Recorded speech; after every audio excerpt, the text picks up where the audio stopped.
पाहतोय हिंगोलीत अवकाळी पावसाने बाजार समितीमधील शेतकऱ्यांची हळद भिजली होती आणि त्यामुळे शेतकरी संघटना आक्रमक झाल्या।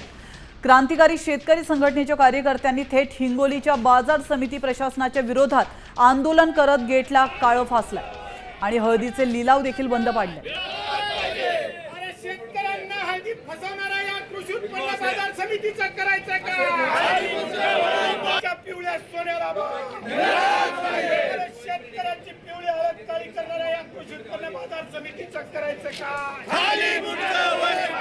शेतकरी शेतमजूर चुकीचा एकदम पाणी आलेला होता, त्यामुळे काही ओसाड्याने काही काठाचे जे शेतकरी भिजलेले होते, हळदी भिजलेली होती, त्या खरेदी करण्याच्या त्यांनी एक आंदोलन त्याच्यासाठी केलं होतं। पण आम्ही कालच त्या शेतकरी बांधवांच्या ओल्या हळदी पण त्या पहिल्याच भावामध्ये खरेदी केलेल्या आहेत।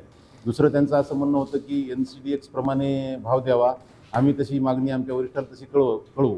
तिसरी त्यांची मागणी होती शेतकरी बांधवासाठी पाणी आणि याची व्यवस्था, तर तशी व्यवस्था व्यवस्थित आहे आमच्या इथं आमच्या कॅपॅसिटीप्रमाणे।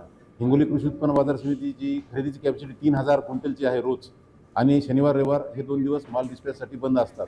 परंतु ज्या दिवशी आम्ही